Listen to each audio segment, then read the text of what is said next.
Hello and welcome to The Big Picture. The confrontation between the Supreme Court appointed Justice Lodha Committee and the Board of Control for Cricket in India has come to the fore again. The BCCI had virtually rejected most of the major reforms Justice Lodha Committee had suggested at its special general body meeting on Saturday. Meanwhile, yesterday, the Lodha Committee has written to the BCCI's banks to stop two specific payments made by the board. However, this was seen by the board as freezing the board's finances and accounts, and the board president Anurag Thakur declared that it was not possible to run the game without money.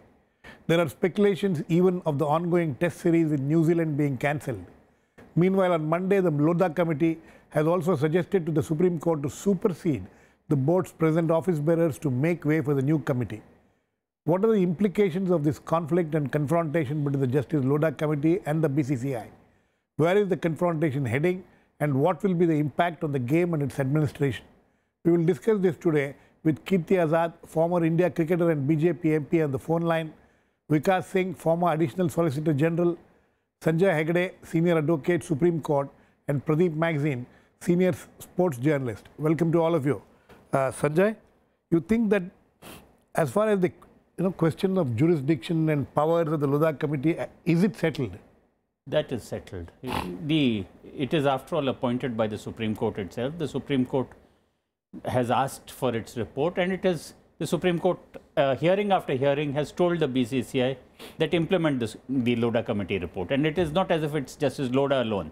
The committee has Justices Ravindran and Justice Ashok Ban, all of whom were senior Supreme Court judges.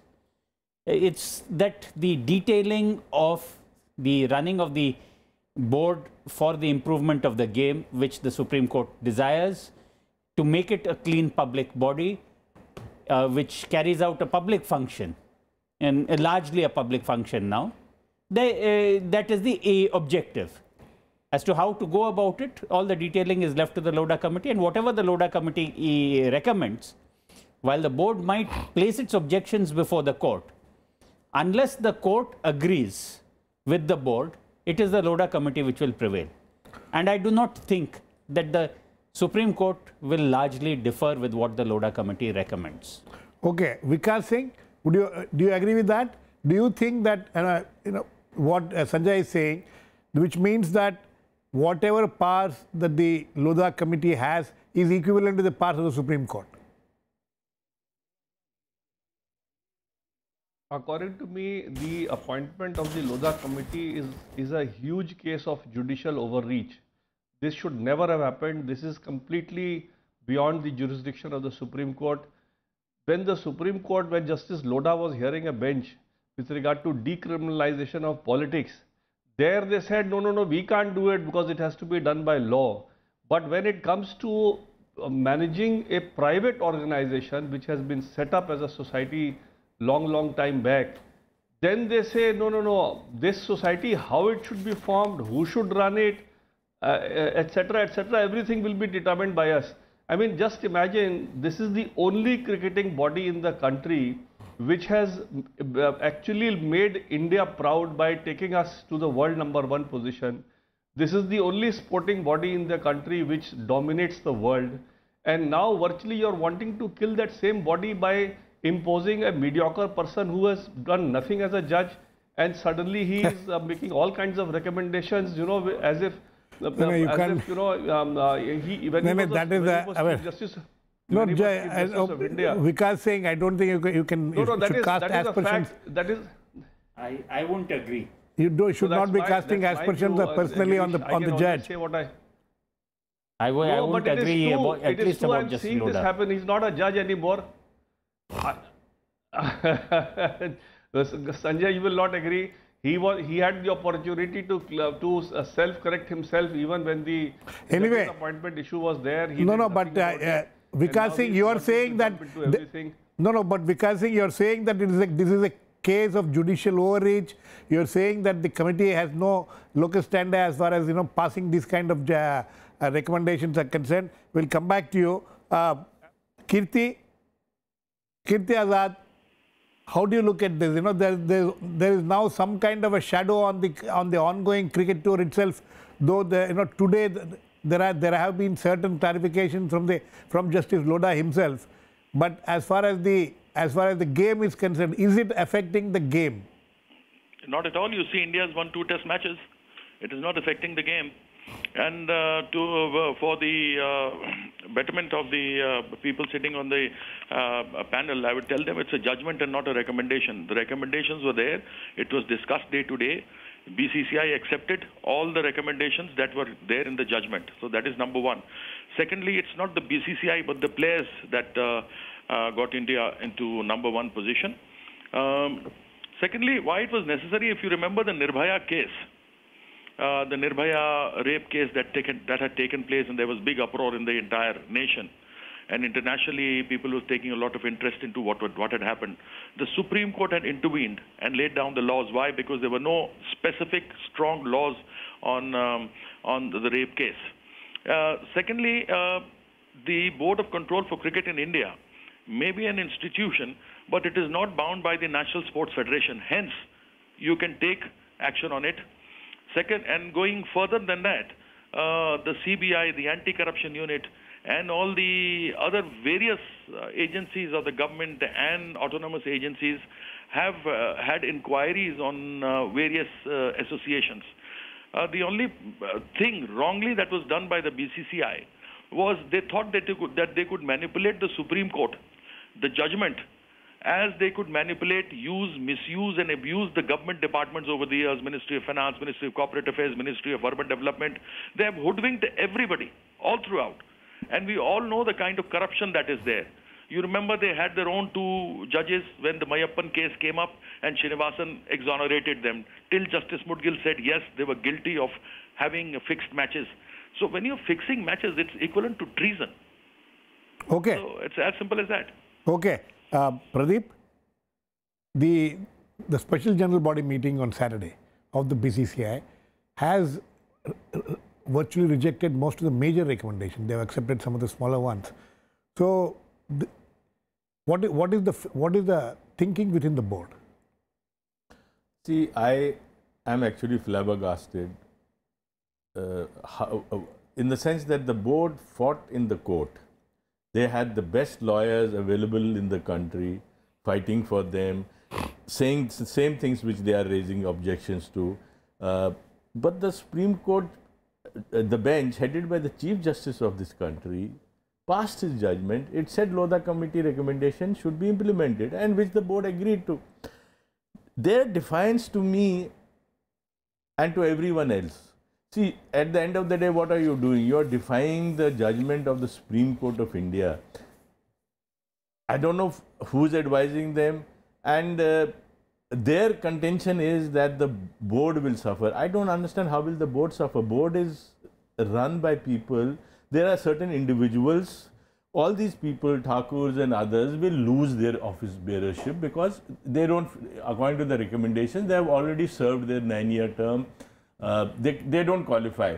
So now to save their personal turf, they are putting at stake India's cricket. I don't think there can be more shameful act than this. No, but as far as, see, let us come to one of the recommendations which the BCCI has rejected. That is that one state, one vote formula. What do you think of that? You know, there are these in these 2 states, or 2 states now, in Gujarat and Maharashtra, there are 3 associations. How can those 3 associations, just because they come from one state, having only one vote? No, it has just, what it has done is, it has gone by, there are certain other countries which also have one state, one vote, because Justice Lodha or the committee feels that by denying certain states, the northeast states had no association, no voting right. There is no cricket happening there. Bihar has no cricket association which can vote.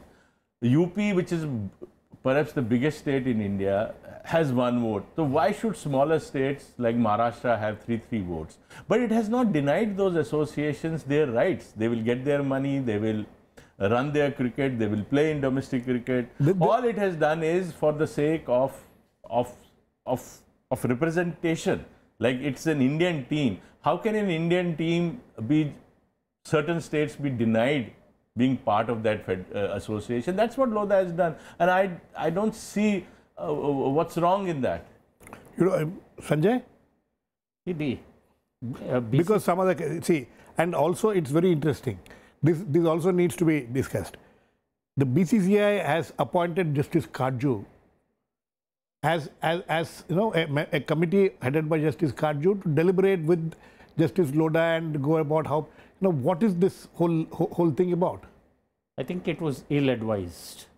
That's all that I'm going to say as far as this is concerned, because while the Lodha committee is backed by a judicial order, this is, the BCCI is a private litigant, can't say that, you know, treat another gentleman who once was a judge of the Supreme Court as if he is co-equal with somebody who is backed by the Supreme Court's writ. Mr. Justice Karju, as he now isn't, is just another individual. It's like the BCCI saying that they'll appoint Sanjay Hegde to negotiate with the Lodha committee. So with the Lodha committee, so I don't think much has been served out there except pandering to the headlines. Right now, the BCCI to me looks to be like the batsman who is not walking after the finger has gone up. That's interesting. That's a very interesting analogy you have made there. Vikas saying, is the batsman reluctant? Well, I'll tell you one thing. As far as the conflict of interest issue was concerned, when the Supreme Court was dealing with that, in that I personally feel that in a PIL jurisdiction, the Supreme Court can look into such issues where the judge is being the same person who's you know, judging his own conduct. But beyond that, nothing. Beyond that, the Supreme Court should not have looked into this at all, and should not have appointed the Lodha committee to restructure the BCCI. I'll tell you, the National Sports Code, which Kirti Azad just talked about, if you know the Indian Constitution, sports comes in list 2, doesn't come in list 1 at all. The center has no jurisdiction as far as sports in the country is concerned. If at all any law is to be made or any directive is to be given, it has to be given only by the state government. So to fault the BCCI for not falling in line with the National Sports Code, according to me, also is erroneous. And to say that you have to reinvent yourself because somebody feels that this is how cricket should be run in this country, I personally feel this is completely wrong and this should never have happened.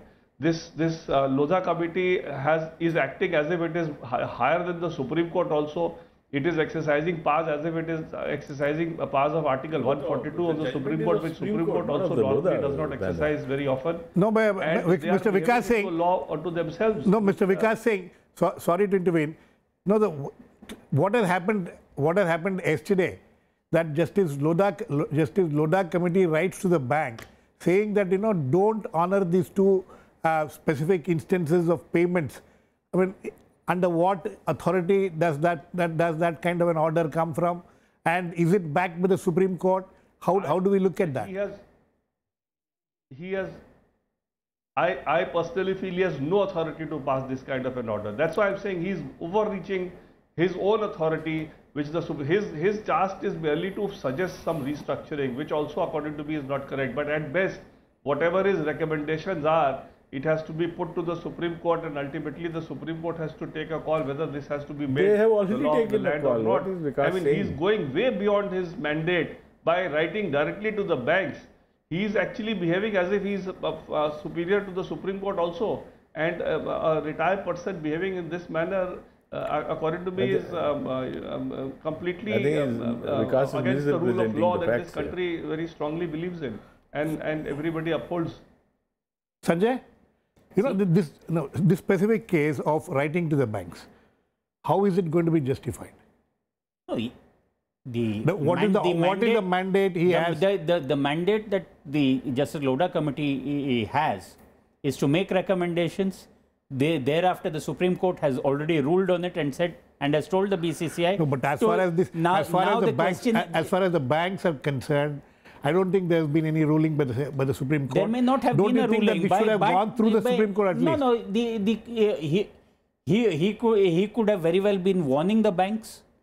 If the banks did not obey it, his warning, and chose to ignore it, then it was between the banks and the Supreme Court. He has done what his mandate requires him to. That is, these are my recommendations. These recommendations are being flouted. He's told the banks, please be aware that these are my recommendations. What was now, his recommendation? The question that you are asking is it binding? Maybe it is not binding on the banks. On the banks. The banks could very well have ignored it. But if they ignored it, they would probably be facing questioning by the Supreme Court. So to avoid that, it looks like the banks also overreacted. They froze everything. The subtlety of a lawyer's argument is lost in the binary logic of a banker. They sometimes say, okay, we have to stop, we stop everything. So probably the situation there went slightly out of hand. It has been clarified by Justice Lodha that he is talking only of these two specific transactions and not the entire accounts. Yes, Pradeep. No, where does this recommendation come? Well, as far as the spending of the money is concerned, to whom the payments have to be made, how the payments have to be made. I don't think that was part of the mandate of the committee. The Supreme Court last order was given to the Lodha panel that you oversee the recommendations which we have accepted, and in overseeing that should be done within 4 to 6 months. It had given a time framework. Lodha September 30th was the deadline. Yes, the Lodha committee wrote back to Supreme Court, if you telling them that the board is not following our orders at all. Supreme Court then asked the board that why is it not following what these recommendations and the timelines given.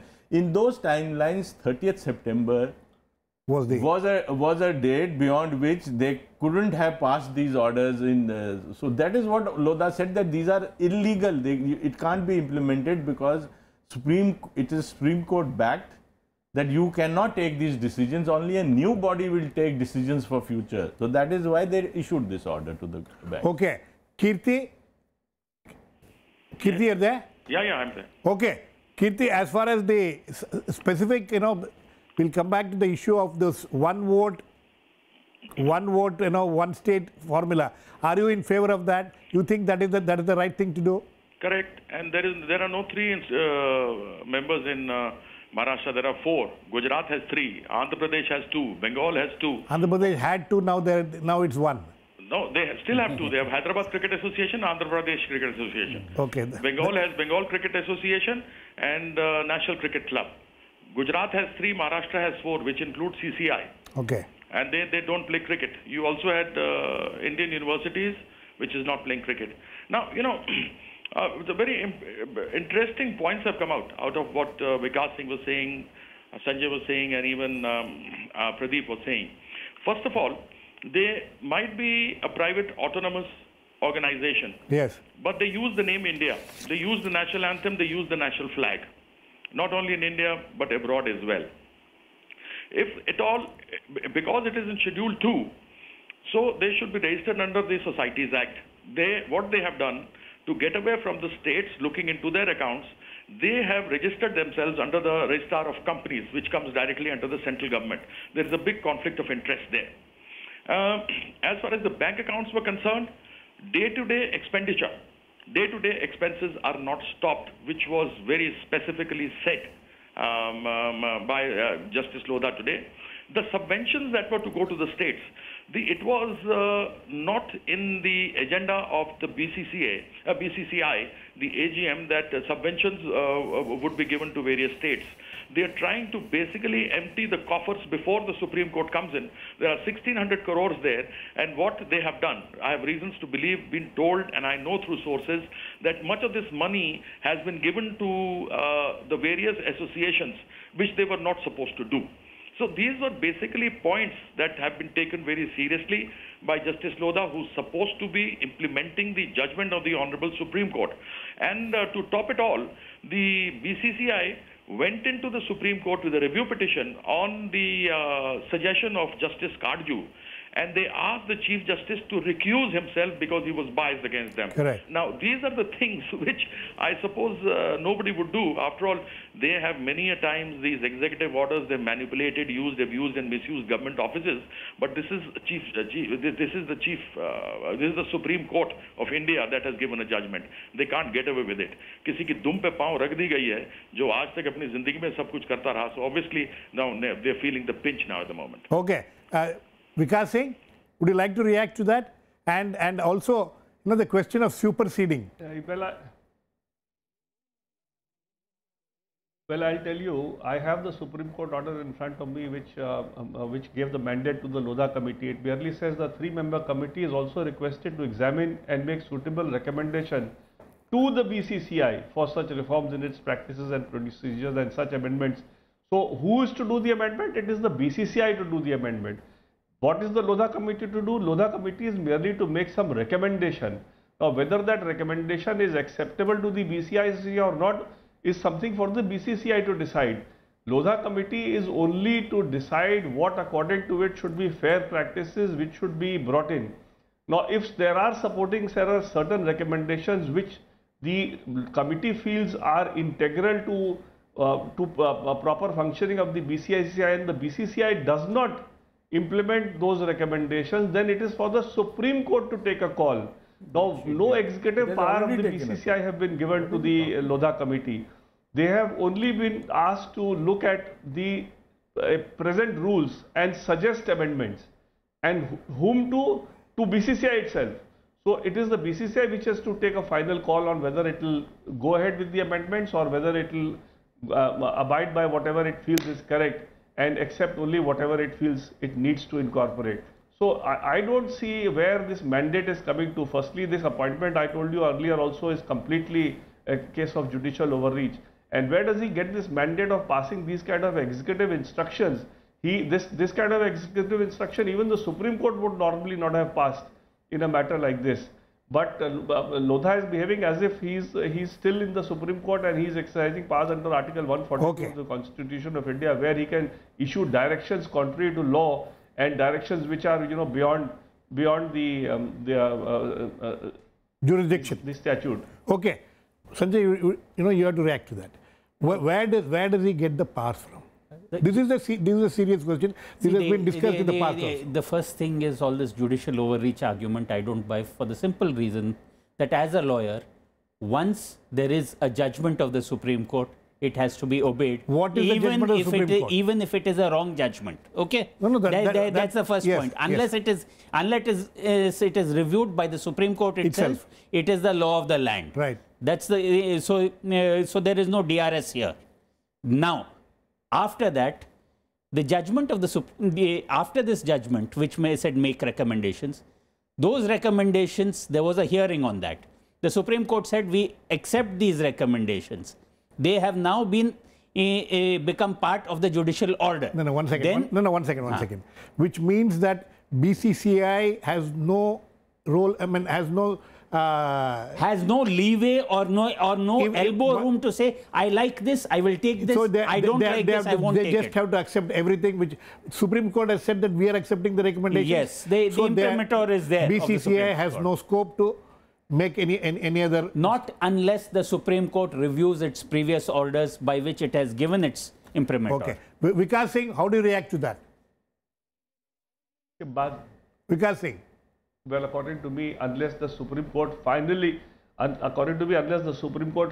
decides on this issue is very much open, and BCCI has every right to put across its point to the Supreme Court when the matter is going to be heard on the 6th of October.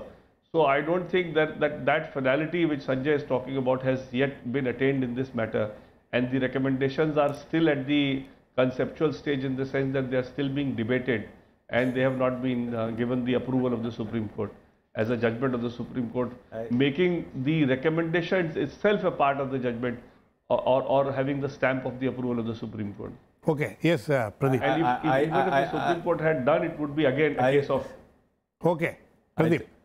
I am not a lawyer, But I have attended those hearings. I have attended the final day of the judgment when the Supreme Court said that they accept Lodha committee recommendations and BCCI should implement them in toto. That was the Supreme Court order. I don't know from where is he reading. He is reading an old order in which the Lodha committee was appointed, that you give recommendations for BCCI to implement. It has the case has been debated. This is a Supreme Court order, and Supreme Court in its order, since BCCI was still not implementing it, told Lodha committee to oversee the implementation within 6 months. That is the Supreme Court order. On 6th, the hearing is not whether this should be implemented or not. On 6th, the hearing would be whether they should either contempt could be filed against them for not accepting the Supreme Court order, or it can pass some other harsh judgment saying that, look, you are defying our own order. Okay. Kirti, so where is this all heading? You know, if the BCCI continues to say that we will accept certain recommendations, will not accept certain recommendations as they are doing now, where will it all lead to? It will lead to Tihar jail. It's as simple as that, because they are contemners as it is, and if they are lenient, they might just give a warning, or maybe a few of them will go to jail, and there might be an administrator that will come to the BCCI who will see to it that all the recommendations are incorporated in the BCCI articles of associations and the memorandum of associations, and they'll have to follow the line. And if they don't, then God bless them. We'll have to go and visit them in Tihar. Okay. Yes, Sanjay. And the administrator is most likely to be Justice Lodha. Himself. You must remember that the what happens to Justice Kadju? No, Justice Kadju was not appointed by the Supreme Court. The BCCI, since Vikas is here, Vikas will also confirm that Justice Lodha was, in fact, also appointed to oversee the MCI NEET exams. So, Justice Lodha has been assigned a lot of authority by the Supreme Court in various areas where there have been trouble. A huge mess there. That is for you to tell the Supreme Court and for the Supreme Court to review. MCI has already filed an application. Okay, that is not what we are discussing here anyway. We'll wait and watch how the Supreme Court will tackle this issue in a couple of days. So we will wait and watch for that. Thanks to all my guests. Please keep watching. We'll come back with another issue, the big picture, same time tomorrow.